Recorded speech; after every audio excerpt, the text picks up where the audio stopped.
reka ngutere story ejo bundi Afande yaduteye.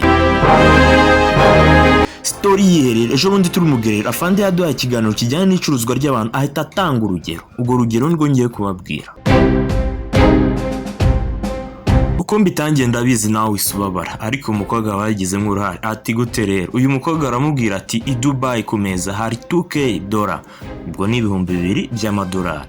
Wowe icyo uraza gukora, uraza ukore sexy n'umugabo w'umuzungu amasegonda make cyane, uhite witwarira amafaranga.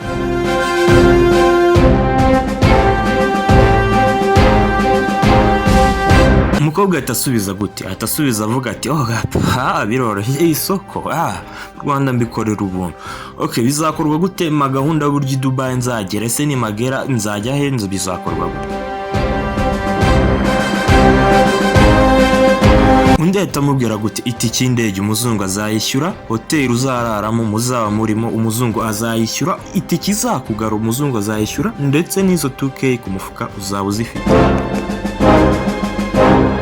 Umukobwa nta kindi kintu ahita akora, ahita yifatira indege direct Dubai. Gahunda ikurikiraho ni ukwita yinjira muri hotel. Akigera muri hotel umuzungu ahita amubwira ati ambura, umukobwa yambara kuko nicyo kiba cyamujyanye, umuzungu nawe ahita yiyambara. Urumva ikintu bitushyuye cyaba agaciro. Umuzungu nawe ndi comment atamubwira ati asama, umukobwa akahita yasama. Umukobwa akeka ko bagiye gushyira igitsina hamwe, yaka igitsina cye bagisize. Reka da, si uko bikorwa, ahubwo ni ibindi bigiye gukurikira.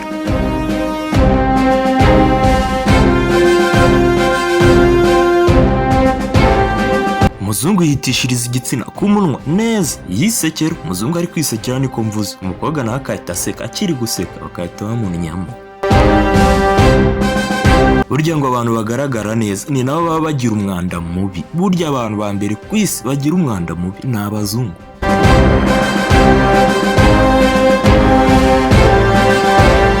Umuzungu akimara kumunyamo ahita amunyaramo, yarangiza kumunyara ubu ni mu kanwa, yarangiza akamwishyura 2k ku meza, akamwishyura n'itike imugara mu Rwanda, agafata indege akigarura. Usitekereza ati juru kutarutse sexy. Reka da, bari abagabo b'abasaza nta mwanya wa sexy baba bafite. Ati nimba nta mwanya wa sexy uhari, umukobwa biretse ibyo ko babimukorera akivumbura akavuga ati muzungu ntabyo nkorera, dore ingaruka ziteye ubwoba zahita ziba ku mukobwa. Umuzungu yahita yifatira 2k dollars ziwe akazijyana. Ikindi yakora yatanga kwishyura ya hoteli, ikindi yakora yati ikigaru umukobwa mu Rwanda nayo yamuha. Muri make umukobwa yahise nk'ikintu bita urupfu. Singiye kukubesha pe, iyi nkuru nyiyumva Afande akivuga naraturitse ndaseka. Ariko nyuma ya nyiri guseka naje kwishyira mu mwanya y'umukobwa. Nuko rero imbaduko y'agahinda ibirafashe, ngira agahinda gateye ubwoba. Nibwo nahise ntekereza ati ngiye nahita nkora ibi bikurikira. Nahita niyanga, nkahita niyahuza inzoga, nkajya ngonga imikindo. Ikindi nakurikizaho, nahita niyanga singe noga, nkajya nukira abantu. Icya gatatu nakora, nakiyubakira amazu nkagura n'imodoka zihenze, ariko nkajya nukabaga ngo ni inyana zimbwa.